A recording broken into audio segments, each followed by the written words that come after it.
Okay. All right. I just want to finish this slide and then we will watch that video afterwards. Okay.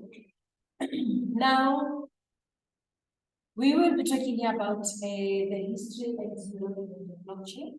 So, blockchain technology is the technology that has always been there. When I say always, I mean it came before crypto. Somebody created the technology for data privacy. So, and then nobody used it. It was lying dormant. So in 2008, 2009, when they started with this crypto, they then thought of using the blockchain technology that was already there. So they used it, tested it, and they found that it is working. So that is why cryptocurrency is empowered really by this blockchain technology. And what is more important about it is that it's encrypted. Whatever you type in, it's nobody will ever remove it. And again, it's open. It's a public ledger. And it uses the addresses like that are generated by the blockchain technology themselves. And we talk the language of addresses. When I send you, when you send me money or anything here, it's all about addresses that gets to be generated by the technology. Now, looking at the Bitcoin, in particular at this stage, that white paper that actually got into through the facts into that association, where people were saying, hey, look at this invention, let's test it and see. So one of the things that it is said on the white paper is that Bitcoin should be a point of a proof of work mining. So Bitcoin is mined physically. So you need to have a computer, you need to have a machinery, you need electricity, you need to plug in that machinery to the electricity, and then you need to install the blockchain technology in it for it now to start to mine Bitcoin. So when it all started, people went crazy. People were mining Bitcoin in their own homes, I think, everywhere. I think even here in South Africa, people plugged in. They needed to get those, they call them rigs and what. They just plugged in and started to mine Bitcoin. But as time went on, like we said yesterday, as the supply got reduced, the costs remains the same. So you earn less, but your costs are still the same. So we found a lot of people just taking their mining machines and living. So people were mining homes and warehouses. Then at some point, I would say from 2014, 2015 then there was an emergence of alternative coins. So that altcoins just means alternative coins. So anything that is not Bitcoin is an altcoin. So when the altcoins came into the market, this time people were just like, okay, we are going to copy what the white paper is saying. We are going to copy what Bitcoin is created, how it's created, and then we'll create our own tokens and we will solve whatever problems we'll be solving. So altcoins came about, and again, people were mining these coins. So Ethereum actually is the first one. And people were mining Ethereum in their homes, warehouses, as well as now the emergence of exchanges. Even people were exchanging the peer-to-peer exchanges. People were exchanging crypto, among themselves. People were just selling crypto among themselves. That's what started around the year 2014, going 2015, and on and on. So all these people were testing the blockchain technology itself. Now, Ethereum, it's one of the tokens, the second biggest crypto, which is Ethereum, which was the second to be created. It is all about contracts. It's all about enabling people to use contracts when they make contracts. You know, like if you want to buy a house now, you can use a contract. If you want to grow your money, you can use a contract. There's so many things. So Ethereum is actually enabling technology that enables people to create different solutions from the Ethereum technology. All right, and as well, with all these altcoins, people just went about, you know, in homes, warehouses, they continue to just mine these altcoins, those that got to be mined using the machines, like Ethereum as well. So, and then after that, we have seen what we call ICOs. ICOs is initial coin offerings. So these ICOs, people will be saying, I have a project, I want to do or come up with a coin that is going to do 1, 2, 3.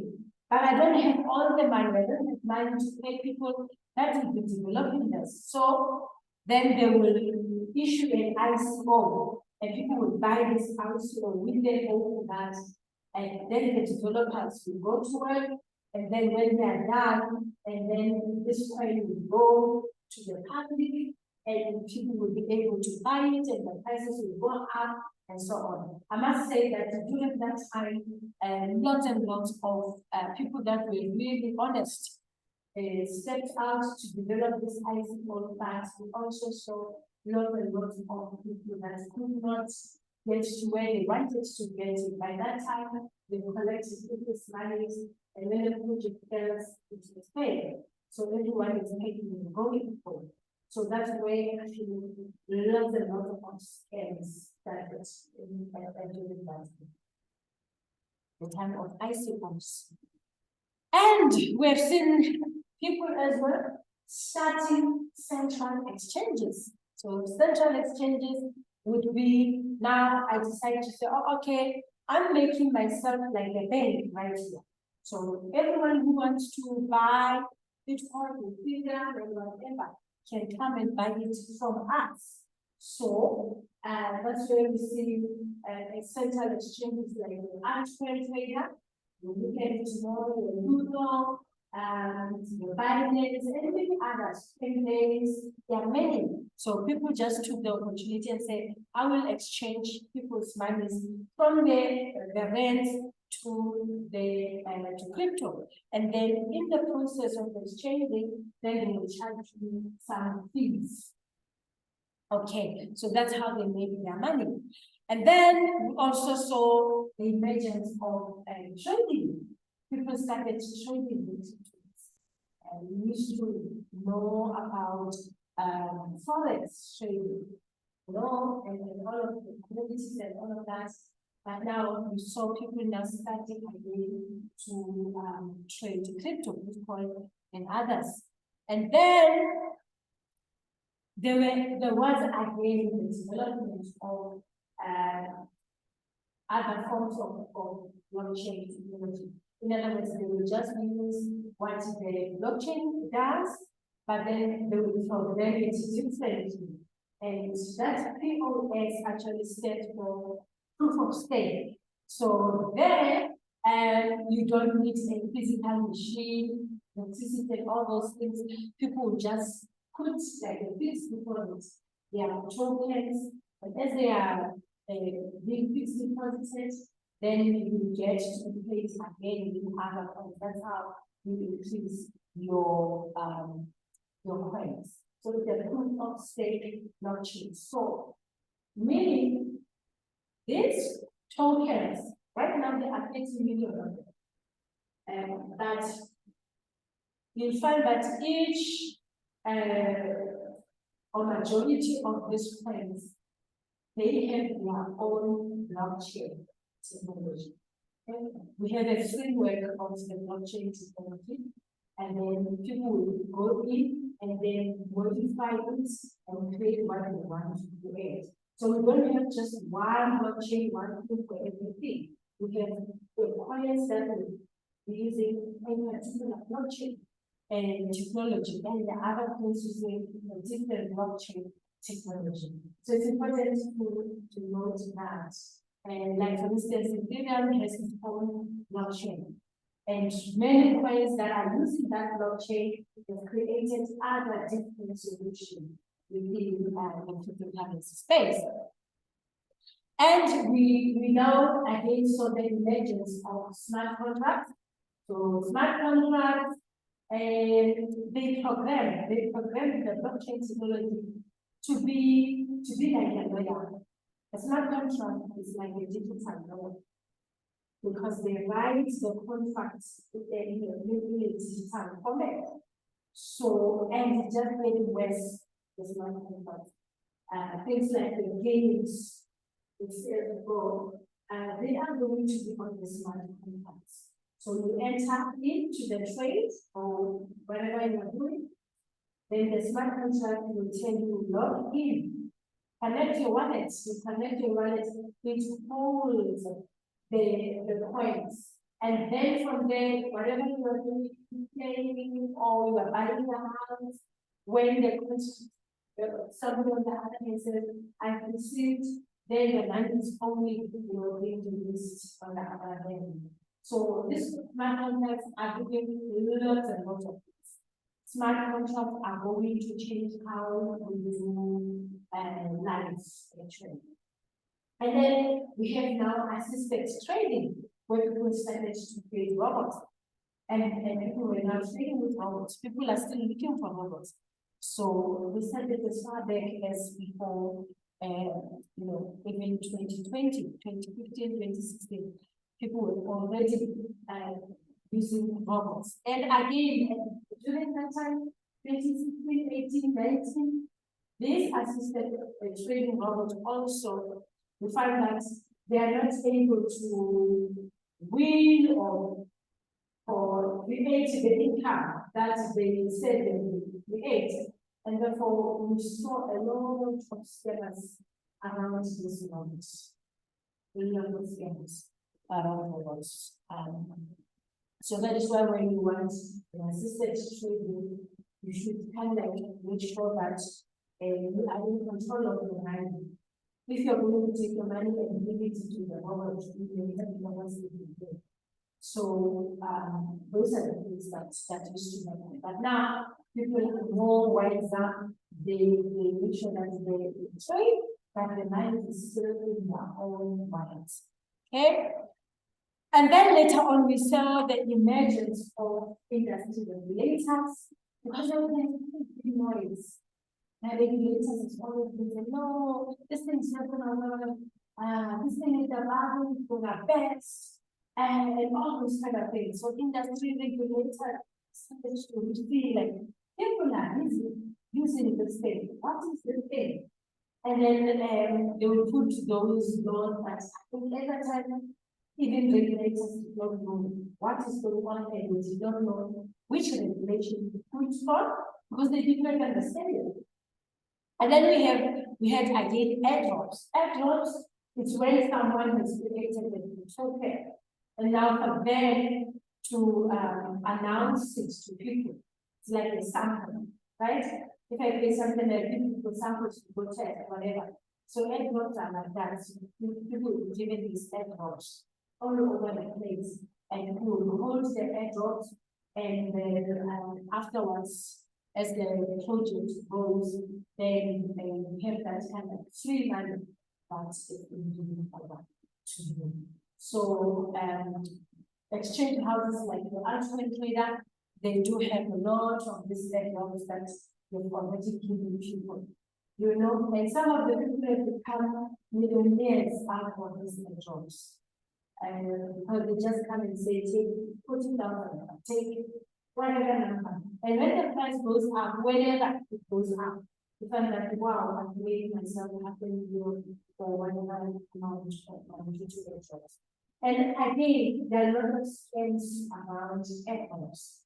People know that people are looking for free things.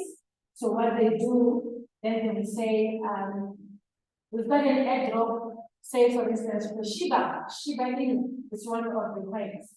And now they will say to you, send me 1 Ethereum, I will send you 10 million Shiba Inus.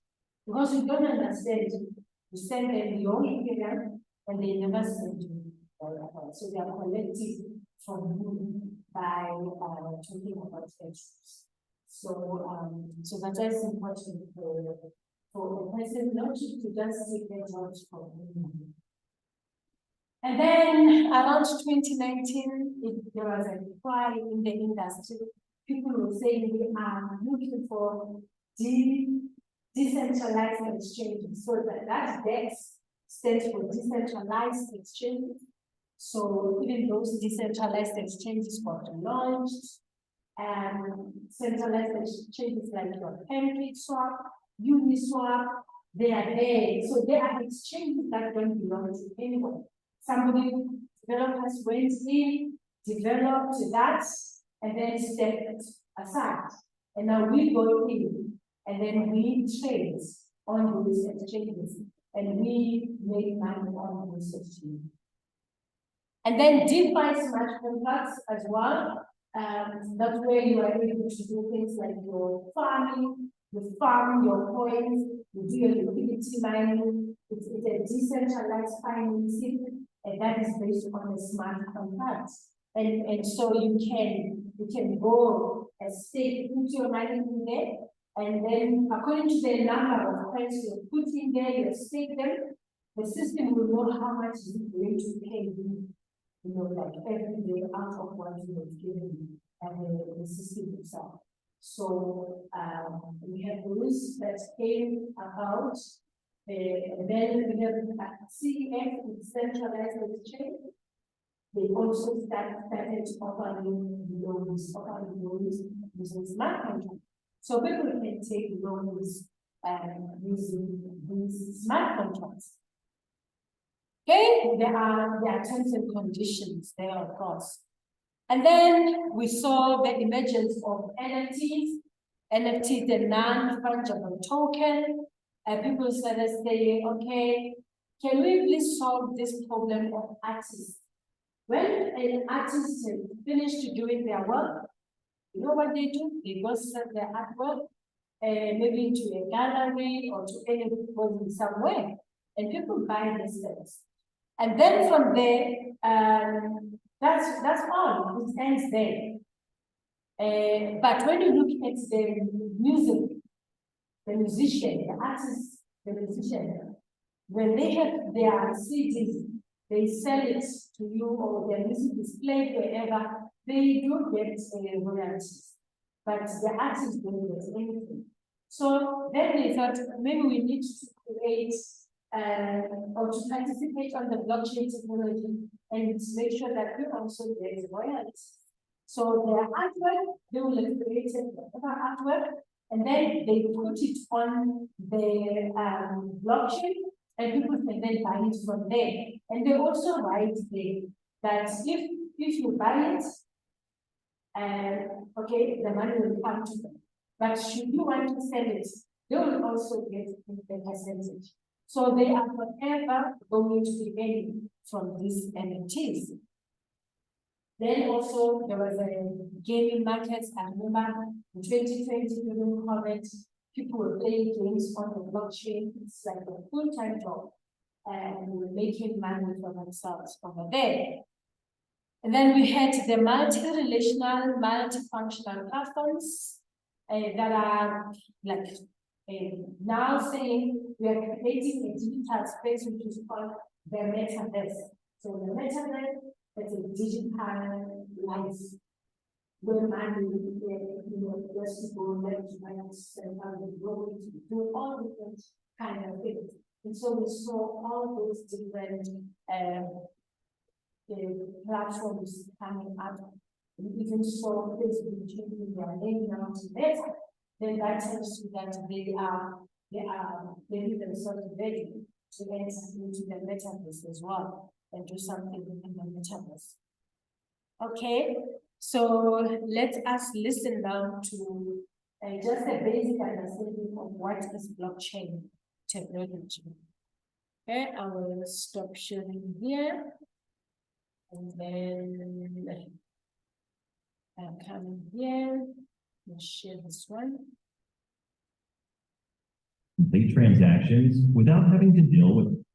Ever wonder if there's an easier way to complete transactions without having to deal with online wallets, banks, and third-party applications? Well, it's possible thanks to blockchain. Here's everything you need to know about blockchain. Imagine 4 friends. Jack, Ted, Sam, and Bill meet up for dinner. After they're done, Jack pays the bill, and all of them decide to split the expense amongst each other. Now, on the next day, when Bill sends his share to Jack via online money transfer, the transaction goes through without a hitch. Then Ted and Sam send their respective shares to Jack, but their transactions don't go through. The failed transaction cites some issues at the bank. That's when Jack comes to know about the many ways a bank transaction could fail. It could be due to technical issues at the bank, one of their accounts were hacked, daily transfer limits being exceeded, and sometimes additional charges, like transfer charges, associated with transferring money. To solve these problems, the concept of cryptocurrency came into existence. Cryptocurrencies are a form of digital or virtual currency that runs on technology known as blockchain. Thanks to blockchain, cryptocurrencies are immune to counterfeiting, don't require a central authority, and are protected by strong and complex encryption algorithms. And we have more than thousands of cryptocurrencies like Litecoin, Ethereum, Zcash, and so on. One reigns supreme, Bitcoin. Now, let's go back to our previous example and have Bill, Ted, and Sam send Jack 2 Bitcoins each as their contribution to the previous night's dinner. Let's assume Bill, Ted, and Sam have 3 Bitcoins in reserve, while Jack has 5. First, Bill sends 2 Bitcoins to Jack. A record is created in the form of a block. The transaction details between them is permanently inscribed in this block. This record also holds the number of Bitcoins each of the friends own. So after Bill's transaction, Jack has 7 Bitcoins, while Bill has 1. Following this, Sam and Ted send 2 Bitcoins to Jack. A new block is created for each of these transactions.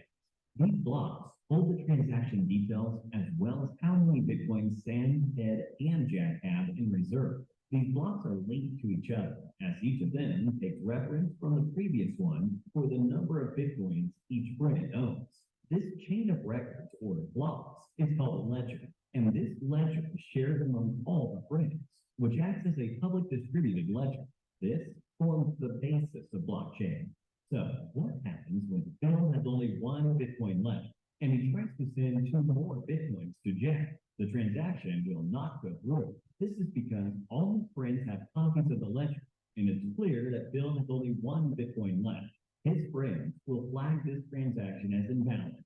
A hacker will not be able to alter the data in the blockchain because each user has a copy of the ledger. The data within the block are encrypted by controlled algorithms. All of this is made possible with the help of blockchain technology.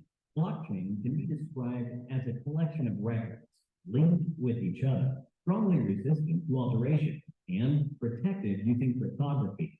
Now, let's have a closer look at the Bitcoin transaction between Jack and Bill and find out how it works.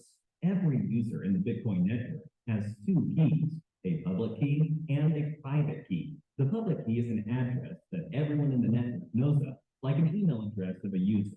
The private key is a unique address that only the user has knowledge of, something like a password. First, Bill passes the number of Bitcoins he wants to send to Jack, along with his and Jack's unique wallet address, through a hashing algorithm. All of this is part of the transaction details. These details are encrypted using encryption algorithms and using Bill's unique private key. This is done to digitally sign the transaction and to indicate that the transactions came from Bill. This output is now transmitted across the world using Jack's public key. With this, the message or transaction can be decrypted only by Jack's private key, which only Jack has knowledge of. Different cryptocurrencies use different hashing algorithms. While Bitcoin uses the SHA-256 algorithm, Ethereum, which is also a famous cryptocurrency, uses one known as Ethash. This transaction and several other similar ones are taking place all around the world. These transactions are validated and then added block by block. The people who validate these blocks are called miners. For a block to be validated and added to a blockchain, miners need to solve a complex mathematical problem. The miner who solves this first adds the block to the blockchain and is rewarded with 12.5 Bitcoins. The process of solving the complex mathematical problem is called proof of work, and the process of adding a block to the blockchain is called mining. With this, Bill and Jack's wallets are updated, just like every person in the network who has completed a transaction. Now that you know about blockchain and its important concepts, time for a small quiz. What is the concept of blockchain that ensures data cannot be altered by any of the users within the network? A, public distributed ledger. B, proof of work. C, proof of stake. D, hash encryption. Let us know what you think is the right answer in the comments below. 3 lucky winners will get Amazon gift vouchers. Details are mentioned in the description below. Let's have a look at how Walmart uses blockchain to provide its customers with better service. Walmart was facing problems in delivering quality products to its customers. They were facing a high return rate and large amounts of refunds due to their products' bad quality. They were unable to determine the point of failure in the supply chain, which started from farm to storage to transportation to processing all the way to the customer. Then Walmart adopted blockchain technology. With blockchain, the quality of the goods at each step was permanently inscribed within a block. For example, when a customer flags a product as damaged, it can be correctly identified where the product got damaged in the entire supply chain, thus helping Walmart to identify the problem areas and fixing them. And this is just one of several ways blockchain is used in real-life applications. Can you think of any others? Let us know in the comments down below. That's all for now. Thank you for watching and stay tuned for more. That's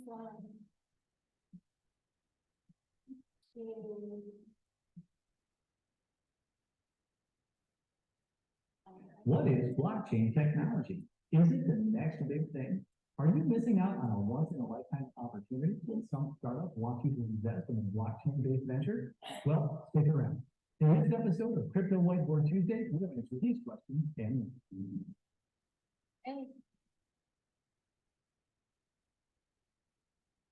Hi, I'm Nick Martin. Welcome.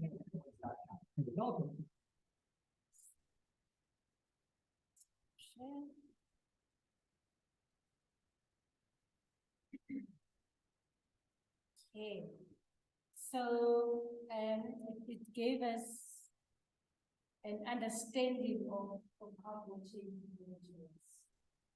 Okay, if you get it, yeah.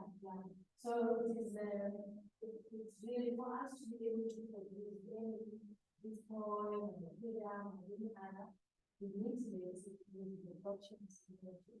And the key is the checking of this transaction. I can send you a Bitcoin now, and I like to in 5 minutes, but in the process, they will remind us that check that is that the real Bitcoin if it is in the first place. So that is why there is no doubt spending. Because everything is executed and everything is calculated according to the limits. All right, let's move and look at blockchain and its impacts. So blockchain is an underlying technology of Bitcoin, of these cryptocurrencies. It's a distributed ledger. Now, a distributed ledger in the sense that it's a decentralized, it's a transparent ledger. When Jack sends P or whatever, all of us, we have that ledger. we can see that, oh, okay, 2 Bitcoins were saying, 3 Bitcoins were saying, we all have that ledger. So it's a distributed ledger, it's a transparent system. Okay. So this is one of the important things that we usually do, you know, in the cryptocurrency space. And that it's, you know, blockchain is secure and it's open. If one are compared to the current system now, there's nothing open in the flow of money. You don't know how much have I sent out, how much have I received. It's central. Only those people that are there, they are the ones that have how money is moving. Blockchain technology is open, it's public. Everyone can see. Oh, this amount of doesn't. We may not know the estimate point that it's this man or this woman, but we can all see what's happening. So it is transparent. It uses a consensus algorithm. And so, like you said, no hijacks, no ends. Once change is done, it cannot be undone. So we can see that it has a great potential to assist with mismanagement of funds and production because of the consensus algorithm. No one can just change numbers or change whatever because they will be found because it's there, it's recorded there. To tell you the time, it will tell you the computer you're using, it will tell you, you know, everything. Everything is open. So, and therefore, that is the impact, just to make the world go smoothly. And then blockchain is bigger than cryptocurrencies, and this potential was noted in 2008 when used by Bitcoin. Yeah, sometimes people they kind of like get confused. Bitcoin, I don't want Bitcoin, cheated on Bitcoin and all of that. What about the technology? Because the technology just, the technology, we can do so many things. The technology will stay there, it has always been there. So crypto Bitcoin has just come and then people will misuse it. But if this is the industry that you really want to participate and change your life with, you always need to speak with the technology, the blockchain technology. It's powerful, it's big. The example that they've made there, Walmart is with already to be able to see where is the delay, where is the you know, anything that they want to change actually, they can use the blockchain technology. Many businesses will use blockchain technology. If someone can ask me today, what course can I do? I'll say go for blockchain technology. It's gonna be a scarce skill for a while. And so people will be able to enter in there and give a solution to these companies together with the government itself and be able to show them how they can save time for everyone, how they can be able to save money, you know, and be able to collect money and all those kind of things. And then currently, blockchain is used to record crypto, but it suits many other kinds of digital data. And many use cases like the government uses voting. Instead of us going to queue on the lines, in the lines, and you know, get our time to go fetch those papers that are going to be stolen. You know, they can just give us here's a link, jump in, and then when you put on your ID number, all your information appears, and the voter register appears, you vote in the comfort of your home. You don't have to be going anywhere. So that's the power of this. As well as the health sector. With the health sector, I can go to the doctor today, and then they diagnose me, they give me maybe Canaro and this, and then I fly to London and Cape Town. I get sick there. When they use blockchain technology, I don't have to be telling them, I have this, they need to just get me the blockchain experience, okay, last week we went to the doctor, this was a problem, we giving another by whatever at this particular time. And then they already use that history, to continue, not listening, but when you think about it, you ask yourself, actually, how have we been living, Because people like to go to the other data for second first and all of those kind of things. So blockchain technology is going to make a difference in this life. Then blockchain replaces intermediaries, central ledgers. It replaces them. It replaces the banks. Once you enter into the system, you have to understand that blockchain is a system. The money that we use, the rands and the watts, is another system. So right now we have two systems. So it replaces the system of intermediaries. So we made it example yesterday, like once your money is on the blockchain, once your money is in crypto, you don't need to go to the bank.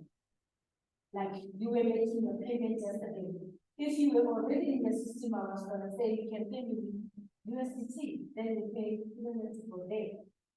So once you are in the system, you don't need the name or whatever name of whatever intermediary in the space. We can be able to say and do things in there by ourselves or using a community-based platform. All right, and then blockchain facilitates faster, cheaper transactions.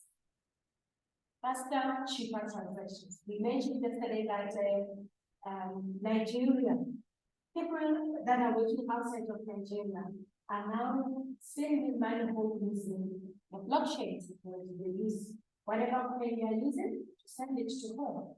In other words, they open for themselves the cryptocurrency accounts, and then they ask people at home to open cryptocurrency accounts so that when they send the money, it gets into the cryptocurrency account, and then they can take it to their bank account. Or maybe some of them need their cards, then you just go around with the swap, you don't have to change it back to them. So once it's in that system, it's gone. It's gone, it's gone. And how we get, nobody will even know, because it's a recent act that you've loaded crypto units. It can be called petrol.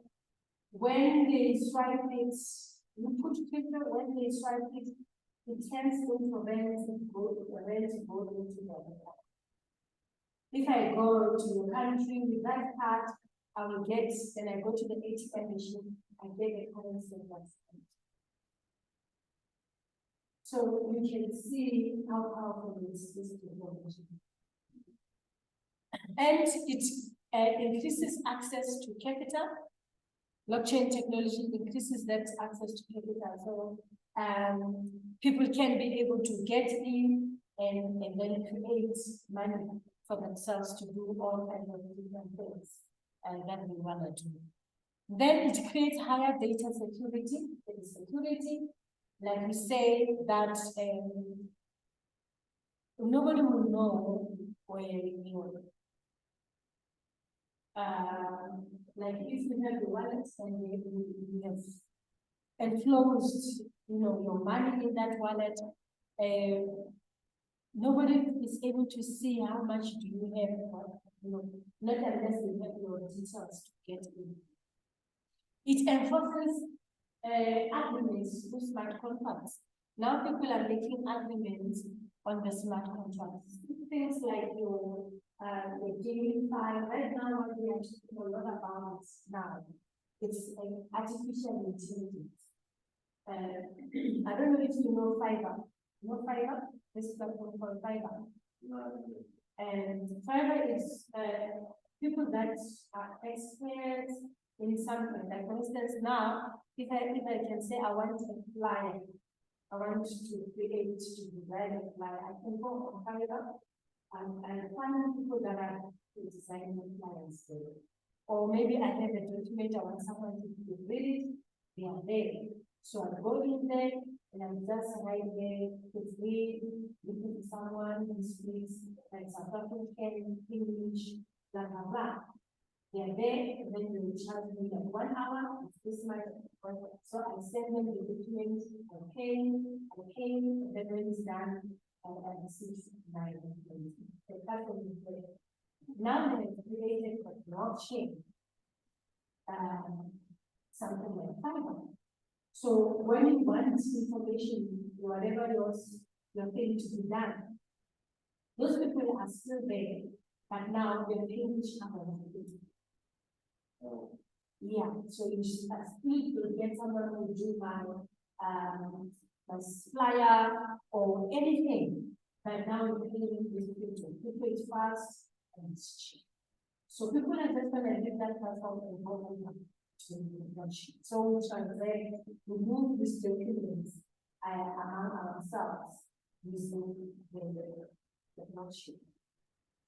And nobody will know that information that I once done the flower convention. Submitting them is very important.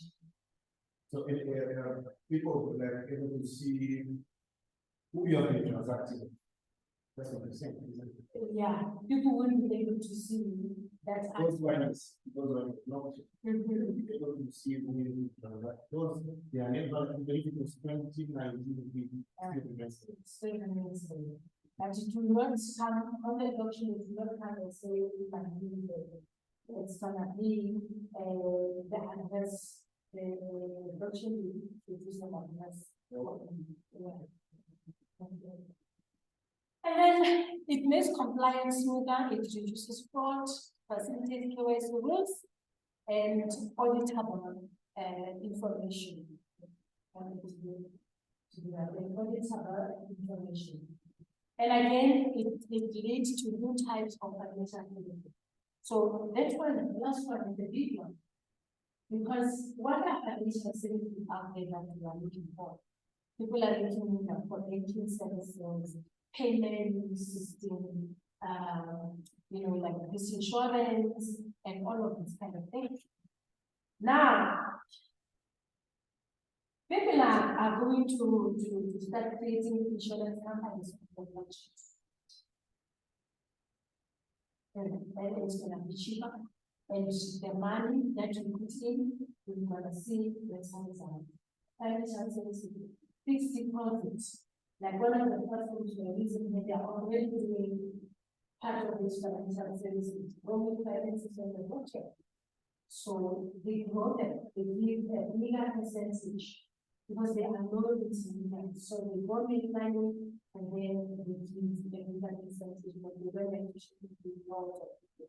It's just more amount it's cheaper, translated on a much Okay. And now let's look at the similarity of the current value and crypto money. So the current money, we can call the old money, and we're talking about the precious metals. They're kept as store value, they're divisible, unit of account and fungible, right? So we said those are the characteristics of money. Now, the new money, which is crypto, is kept as a store value. It's also divisible, it's a unit of account, and is fungible, it's exchangeable. We can exchange, instead of crypto, we can give you what I need, a good and a service. Then the current money is used as money, right? Even crypto is used as money. Now, currently, money is accepted as a payment for further trade. Trade, locally and far. With Bitcoin, it's also accepted as payment for trade, for further trade. Then representative money popped up in different places. Yesterday we said that representative money is settled in different places. It was not something that went to be the world at once on some countries like China settled actually their paper money. And then they take the 17th century America, and Europe, and then went into the system. So Bitcoin as well, got up in different places and constitutes the decentralized. So there's kind of a pattern, and the reaction of people is kind of the same towards this. Okay, now the differences, the current money is not scalable. We said we have to take heavy metals to go pay, and it's not working. Crypto Bitcoin is scalable because it's digital, you know, I remember one of the people, I didn't get this big companies that wants to connect with the center. So they want to bring here the ATM machines. We can trade, you know, Bitcoin. I think they also bring the ATM, the banks and whatever. So, and then I would say to them, yes, South Africa was people British frameworks. But you know that. And then they said, no, remember, it is digital. They can take the box, there's no money there, there's nothing, it's a software, they can keep it and throw it, nobody uses except that. There's no money in it. Yeah, it's not fake. So, and it makes life easier even for people that are traveling. When you come across that machine, you can do a transaction and move. You know, you don't now need all these many things that are happening now. People travel, this and that. Once you have picture, you know that you're going to a place with pictures, etc. You load your picture on your ATM card. And then you just finish, nobody knows you can contact somebody knows that that's actually the picture because it is out. So this the supermarkets here, you can get surprise. Are they using the transfer? Are they accepting the transfer? We can pay accept Bitcoin for what it is for the money Bitcoin. But the ATM cards that people are developing, you don't, even if you have loaded Bitcoin or something else, you don't have to say, I'm just going to use it. They don't know, they think it's just a card, but it's basically a card. You understand what I'm saying? Because can I go pick up stuff there and use the Bitcoin card and go for that? Yeah, it's okay, going away. With that fixed card that they're doing now, they will go okay. And then the current money, the difference, the gold used as money and industrial metal. So with Bitcoin, it's not an industrial metal, it's just money. And then banks printed more money with no representative commodity at some point. Here with Bitcoin, there's no print of money, it's digital money between money and supply. So we don't think. So there's not gonna be a day where somebody will say, look, this is how Bitcoin looks. It's a mess. It's just mechanisms. And then right now we are using the fractional reserve system. The banks are using the fractional reserve. So when we put money, we take a fraction and then we lend the rest. And then with crypto, it gives access to money. There's no fractional reserve, you have access to money. And then on the current system, inflation and hyperinflation are actually the result of the system of money today. And with crypto, it's deflationary and it gives people freedom because it grows with you. It's not a diamond, it's growing. And therefore people have the freedom to have money that's growing and be able to improve their lives, you know, when they're being organized. It's down to where they want it to be. So it gives freedom there is inflation. Those are big things that you don't have to forget. Current money is inflation, it loses value. Crypto money, it grows in value, it makes me buy more things than the current money today. So inflation and its devastating consequences are experienced with the current money. And then on the other hand, with the deflationary system of Bitcoin in particular, ordinary people become millionaires. Ordinary people become millionaires. So that tells you that once you get to understand it, you really need to focus and start where you are able to start and grow yourself from there. So because definitely your money will grow. That's why right now people are saying that in the future, I see like in the next coming 5 years, it will be very clear. People that are wealthy will be those that have cryptocurrencies. There's some of the people that are educated, some this, some that, a lot of certificates, a lot of debt. And right now, if I don't have all those things, either middle class or poor. But the time is coming where we will be separated by how much we have. This is principle of belief and whatever. Because an ordinary man that can start building and building and building can become a liberal space without him having nothing to show that is required by the current system. Okay, and then with the current money bill is dependent on the decision of the government and central banks, like we said. When they say something is transparent, money is transparent, that's what it is. Here, value is determined by free markets, by the people buying and selling it.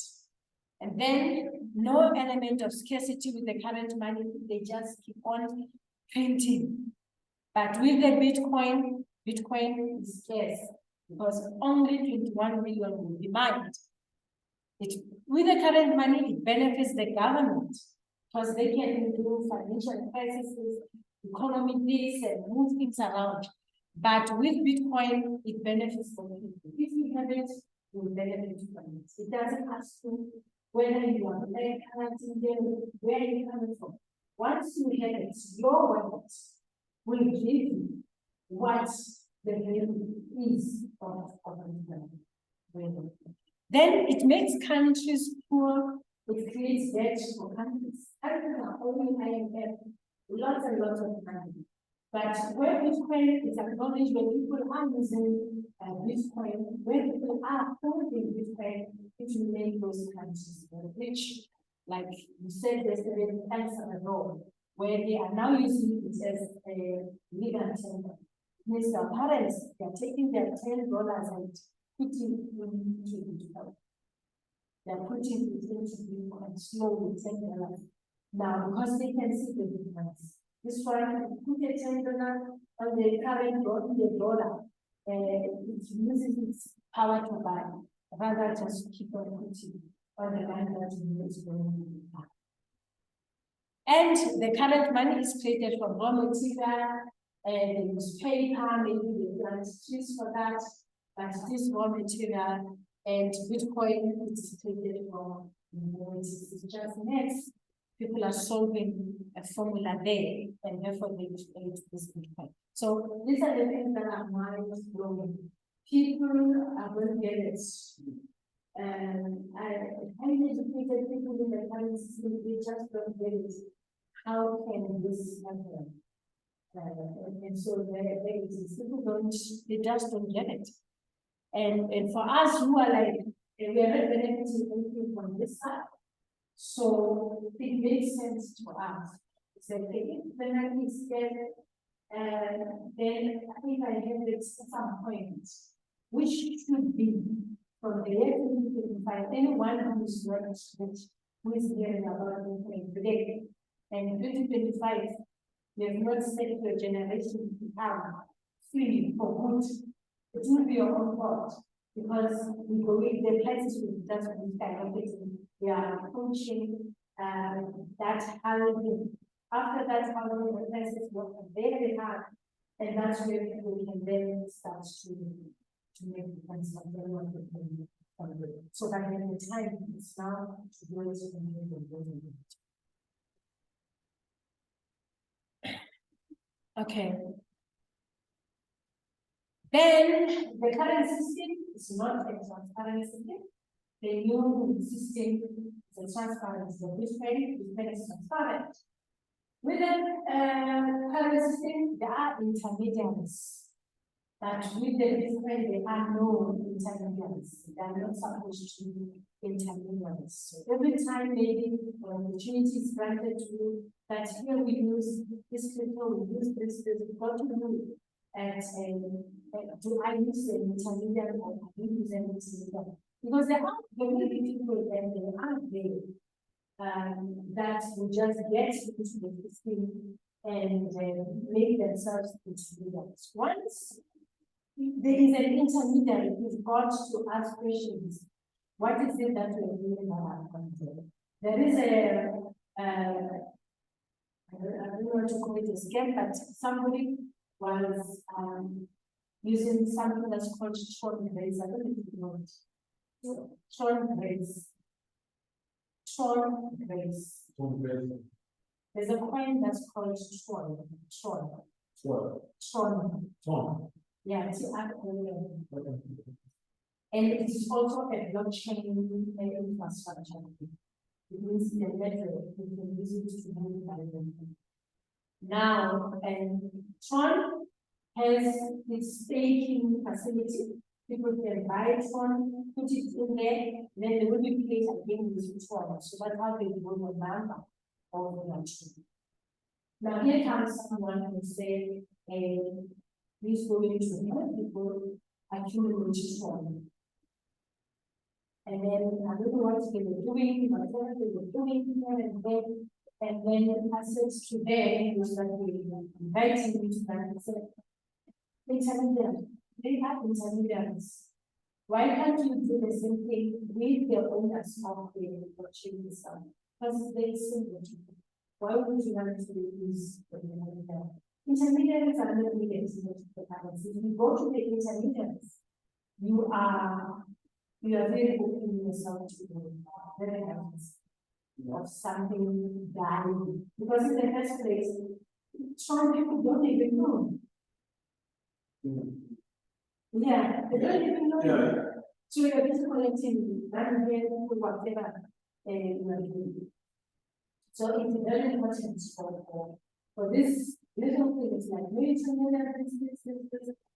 they must be aligned in you as the next Spain, because otherwise you just fall into the traps that are there. Majority of the people that are not learning, that are not understanding, that are just looking at money, all how to make this, they get to be not, and they will continue to be not until they empower themselves. The current money is slow and expensive. So it takes time. Sometimes when you do like EFT here, you take those like yes, no. But with the Bitcoin, it's fast and cheap. I can send you now and just send it. If you want to send money, you send it now.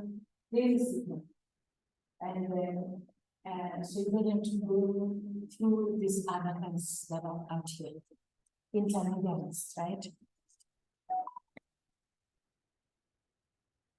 Okay. Now let's look at the central banks. Central banks, what is that thing? They are working on their digital currency. So central banks, digital currency, we call them the CBDCs. So they are starting now to roll up, but because they don't want to close their shops and go, they are creating a new account. A central. The fact that it's central, it has manager and director of it. And because they are there, they will always do what they will do all along. So that digital form of currency is established by government and reserve banks and maybe banks, right? And then it is declared as a legal tender. So they will come up and say, oh, we also have our own crypto. It's a legal tender. They will elect, they will not take Bitcoin, because Bitcoin has put there. They will say, here is a coin, maybe a digital rand. So let us use this digital rand. In your mind, you think, yeah, the government is coming, everything is going to be fine. But it's not the form of finance from a legislation. It will still be controlled. So it's still that rent, it's still the rent. It will not go because they are there to print it. It's not limited. Yeah. So we are still going to see this disaster coming. The disaster is coming, where people are going to jump into this central banks, digital currencies, not knowing actually that they're just killing themselves. Because now they will be permission based. If it's a central database, then it's permission based. It's not open. It's not a public ledger. It will still be approached like this. And then it will give you a centralized control. And it will, they say that it's going to benefit the bank. And its benefit is to bank the unbanked and check legal activities. So right now, if you don't have a place, you can't open a bank account. Okay.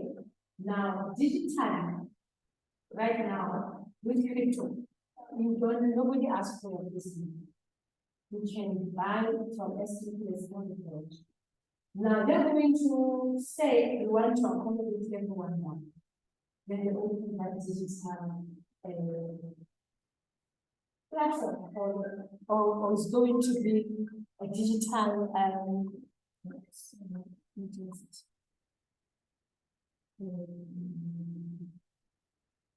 it's going to be a digital a coin token.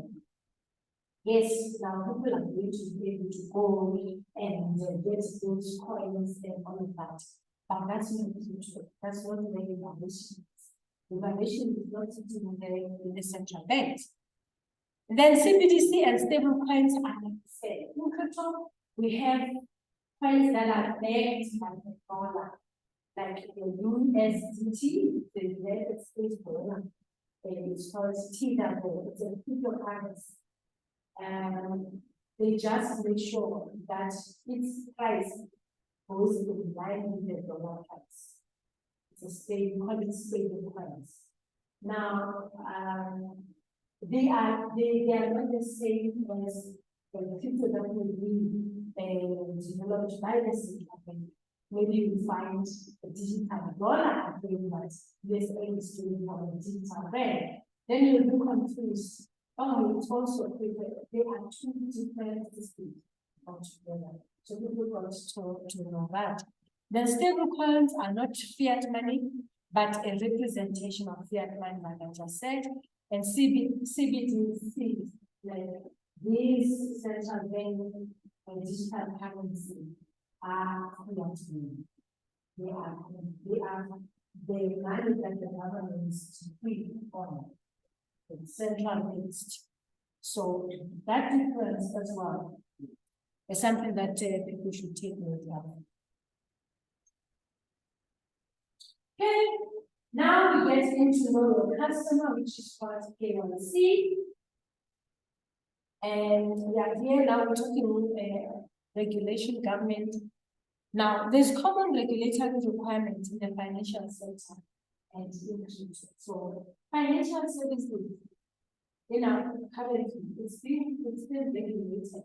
They have the financial services board, they have what they're trying to make sure that what they are making legal transactions, money laundering, they are putting the laws to make sure that the hands they with their activities. Again, people creating their own money and then there's this money that people are just using around here, which is very around. So they're there just to make sure that there's order. Now, that law is also applicable in a sense that because it is money, so these boards, they say it's going to be a movement of money because we actually bring our balance into the system. So therefore, they say whoever brings balance to you, then you've got to know who you are. So know your customers. Because one of the things that they say is that people now are running from their day-to-day illegal activities. They take the money now, they hold it in. So for them to make sure that that is not done, then they say you've got to do with KYC. Meaning, if you are now going to open an account with finance or with Lumo, you have to give them the ID number. They want to take your photo.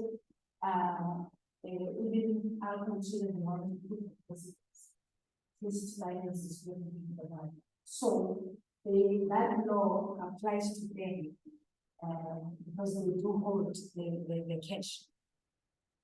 So it is a key measure in anti-money laundering regulations and tax evasion. For some people, they think that if I take my money to crypto, and now I'm not going to pay tax, you know? Okay, we're going to just pay the necessity of this people on the billion two. Or it's going to be two. Okay. Yeah, so they are using this KYC to try to combat and reduce funding and laundering of money from government. Now the exchange will know you, and then they can trace. Okay. It improves trust, security, and accountability of financial service providers and can encourage investment as well. So if you go to an exchange that does not ask your name, your email address, or anything, so that on itself tells you that they are not complying with the regulation of the country. So they are just open for anyone to do whatever they want to do. Okay.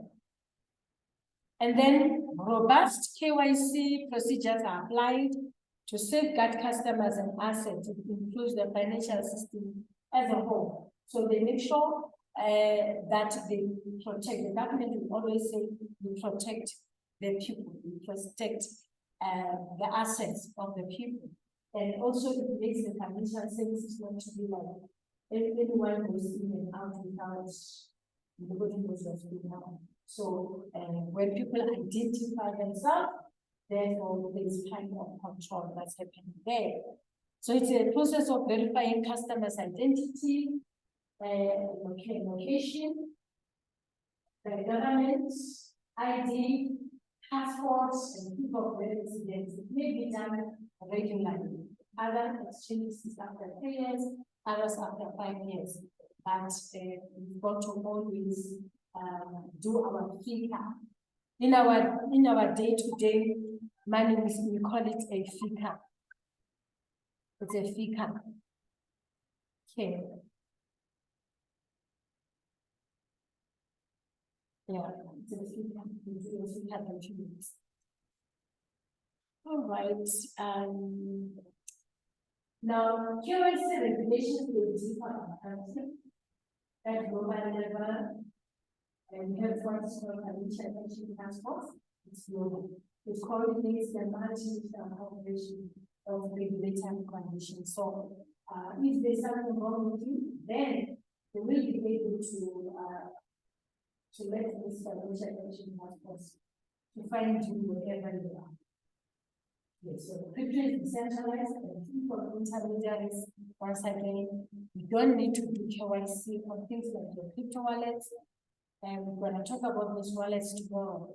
And then, however, services that exchange crypto into fiat, they will require KYC.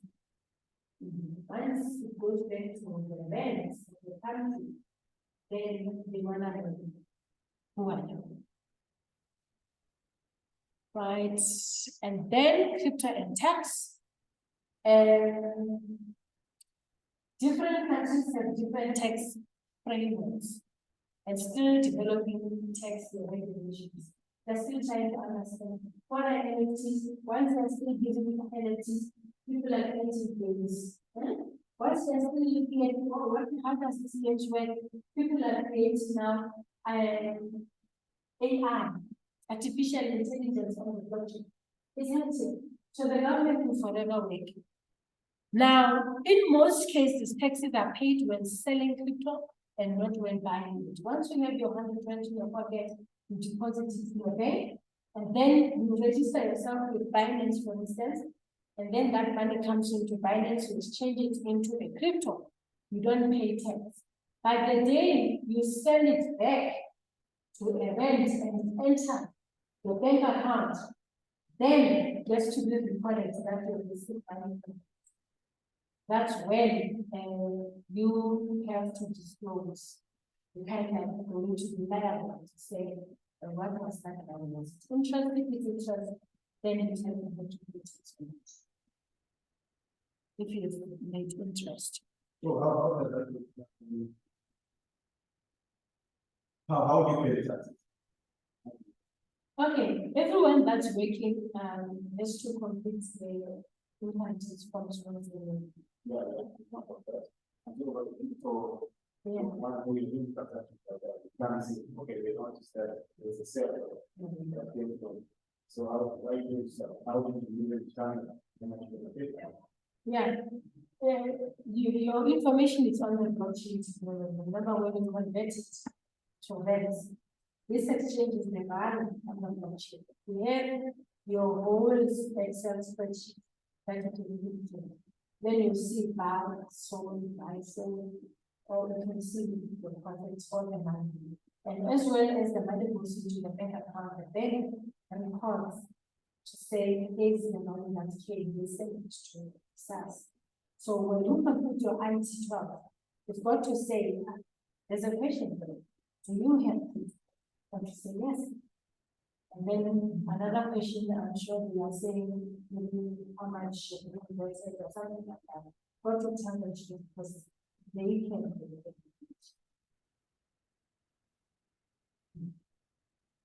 And then once you have disclosed this and made it interest rate on the crypto, you put the amount then you make sense on it. So if you go around and you're busy buying this and doing that, then it's got to be disclosed. So it's to approach the bank, then you talk about that. No. The bank itself captures. Whatever money comes into your bank account, it goes to someone. Yes. So we don't tell them, they have a system version of verification. And then they The bank, what you say, it's my understanding of it, isn't it? So how will I know how much is for that? I'm supposed to sit down with the bank, then ask them to say how much is taxable for this, which I see. You tell SARS that okay, this money, for instance, let me say we enter into we took it, we took it to go to whatever we wanted to do. Now, during this 12 months, we have put back into our account. So basically, it's equal to the cost. There is no profit gained. And then the next year, now you bring in 1 million. So obviously, if you started with big, then this 1 million should be your interest. So that is the one that's. So that's one of the questions. It's the one that's. That is the orange tax. That's the one that's. Yeah. Yeah, that's the the most important thing is for you to tell the truth there that you do Because, if they make a sample and say, let's give you this number and you name this day, and then you said, no, I don't think you should. Then there's a problem because these exchanges were told to take our items. They're taking the item numbers. Oh, Only through us, we know the customer. yeah. Yeah. So they will always know, even though they will not know other, how much to give now, to states and all, they will know that you started with this, and then you teach it to somewhere. But as to how much you need, you know, every context, crypto entities, crypto states, they text it only when you send it back to the business. They text them. You understand? Yeah. Okay, in most cases, taxes are paid when selling on K, and then the taxpayer should note the date, the purchase price, sale value, and fees associated with all trading transactions. We can make yourself a book, but the exchanges do have information anyway. So there are taxable events to note. When you sell crypto for fiat or text, trading crypto for another crypto is a taxable event. If, for instance, you take Bitcoin and change it to Ethereum, the tax for that. And then, but as well, as much as we say tax, got to remember that the cost also, you got to tell them that, yes, I made 1 million, but the cost of making 1 million was 500,000. So the tax only was very And then spending crypto, receiving crypto as a result of fork is also taxable. So a fork is when people say, like they do that in this time. They say Bitcoin, when it started, as fast, and then later they say no, it's no longer as fast. So we need to build another way to reduce the number of transactions for this one. So when they create another thing, it's called a fork. It's like we create another road. So and then you get another crypto. That's what maybe Bitcoin is something private. So other people that like it, go straight with it, and then those that are that's still stay with Bitcoin, then they stay with property. So we say the money that you get is a result of the fork. So what happens is that if you have one Bitcoin and they fork it to another crypto, if you have one, they'll give you one. If you have 10 Bitcoin, they'll give you 10 of this. So can you see you have 10, those are yours. Now you have a new 10 that you're giving back. So they say it's money, it's impact. Then you same as airdrops is free money given to you. And mining, when you mine these cryptos, then you tax or money as well. Okay, but it was always remember that as much as you pay your tax, you should show them your expenses and your income. Then you are taxed on the net ones. All right. Okay, now let's look at non-taxable events. Buying crypto with fiat currency, except in cases where the market price is lower than the fair market value of the purchased coin. So, if you buy crypto with a fiat, and then it's not taxable. But if you buy a crypto, let's say for instance now, crypto Bitcoin is 300,000. And now I said to you, no, I can sell it to you with a 150. Can you see that you have gained 150? You bought it at a reduced amount. That amount less than the fair market value portion. This just happens to everything that the government is doing. That is, they just the laws that are that they are basically They've just applied the law. So to government, it's nothing like, it is just how they do their laws. Now, donating crypto to a tax-exempt organization, if you have an NGO, something like that, you can donate. However, they give you a limit, so you can donate up to this amount. And then also gifting crypto under specific limit, gift it to someone, maybe to a sister or a brother, and they say you can gift someone up to 6 minutes, then you don't pay tax on that amount. Now, transferring crypto from one wallet you own to another wallet you own, that is not taxable as well. We're going to look at this wallet. If you move money from this wallet to the other, you will not be taxed. And then in different countries, crypto is taxed as capital asset and not a currency. So here in South Africa, we just passed the law. Crypto is taxed as a financial services product. So it means something like your retirement, annuity, provident funds, just to be taxed that way. And then crypto income counts as income tax. There are countries where people pay people with crypto. Again, you can find yourself a job here online, and then you can write articles or you do articles and pay your salary with crypto. So you will be taxed according to the income tax rules by countries. And so no tax under 60 threshold, like for instance, you can pay maybe below the threshold, say the threshold is 50,000. Right now, with the rent, no one is paying tax when you pay 50,000. So if you also get a salary that's less than 50,000, like everybody will have those things. Okay.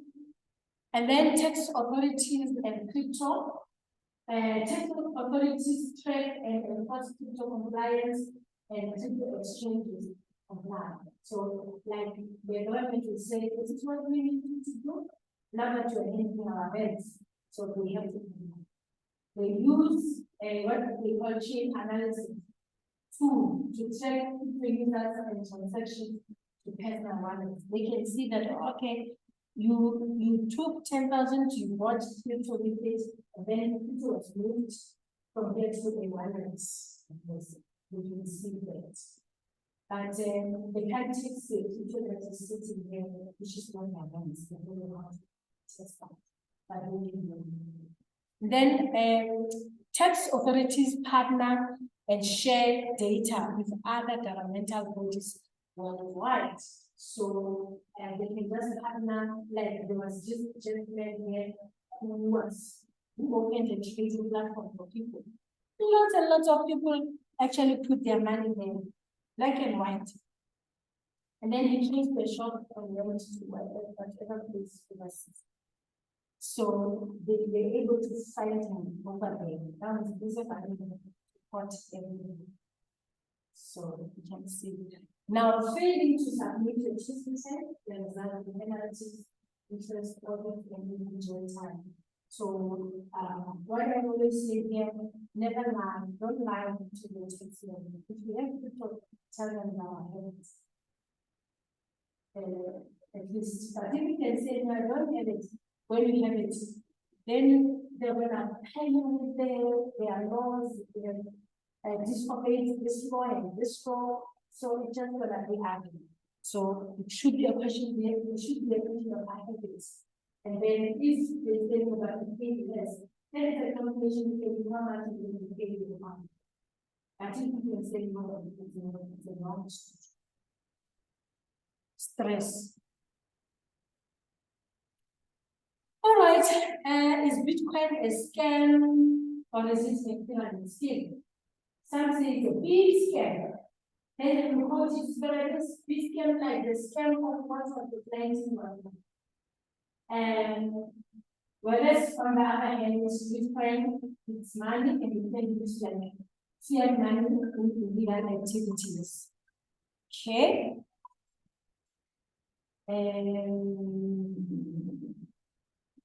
Okay, I know that there are people that are willing to attend to now. Can I just finish here? Or can I just pause? Let's just pause here. All right. Now, some say the big scam, and the people that say the big scam is it's people like your Wall Street CEOs, those highly educated people are the ones that are saying it's a scam because it just mixes their minds. Nobody learned about people at school, they are all learning. And so they just don't want to say that competition has arrived, then we didn't see it come. That's basically what it is.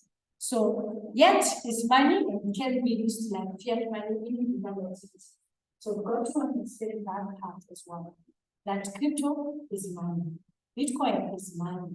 People out there, they go work. Others, they their work is to find how they can really grow somebody.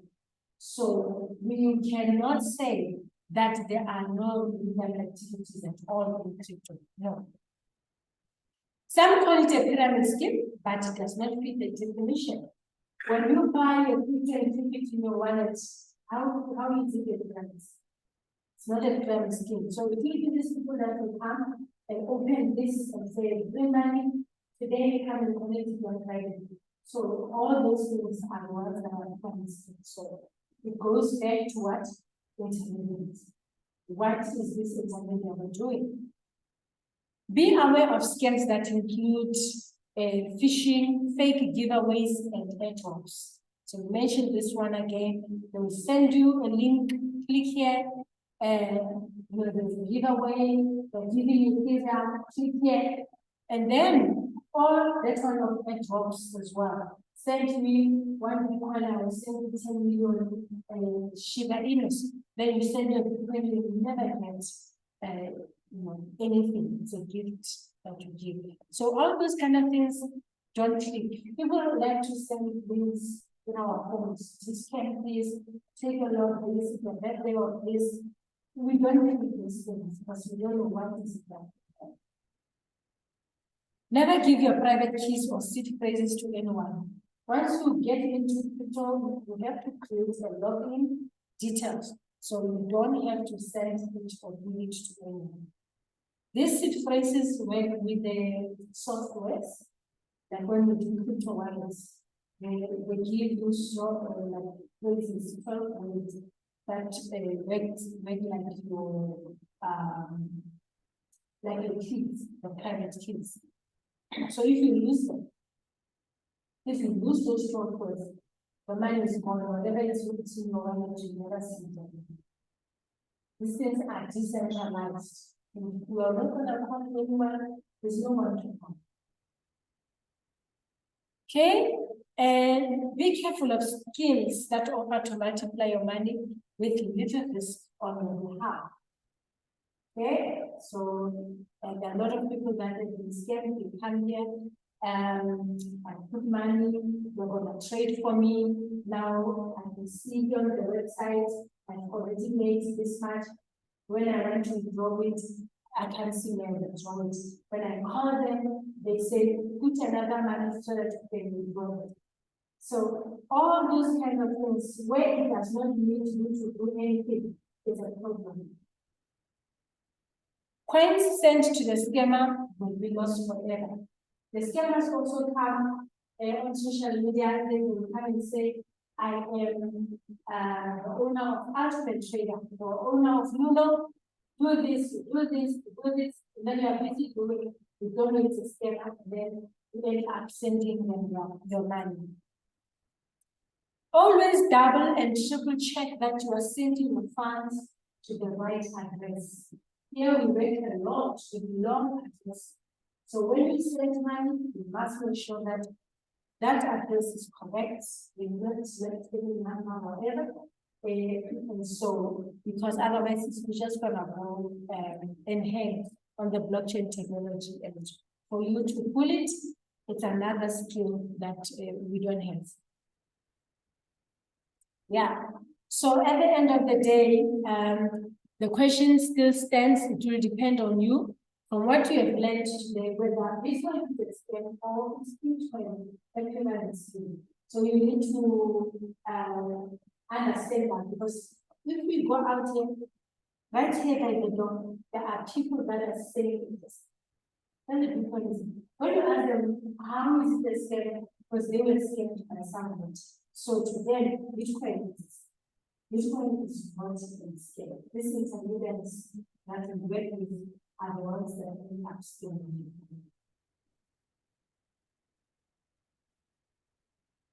Okay, and then that also brings us to the end. Then there's a short video there that I'm also emailing it to you, and that you can go and listen. This and that. So it will just assist you to add information to yourself. Okay. All right. And I don't know if there are questions. Something that you need to find out. So is it possible that, if somebody wants to invest money on it, so that it's possible to get money. Put money in real estate investment, rather than maybe taking something over the basis, avenues like that. Yeah, there are avenues like this on the blockchain technology. Yeah, not on the Bitcoin. Bitcoin is just a thing, it's not gonna really that's mine. So the way you can do it is to buy it and leave it there and wait for the prices to go up. If you are looking for Bitcoin, but if you're looking for solutions like the one we are talking about, yeah, people are developing those solutions on the blockchain technology. Because they're changing information facilities. Yeah, so they are available. Already. We work with one of our great ones, an issue. So that's what we do.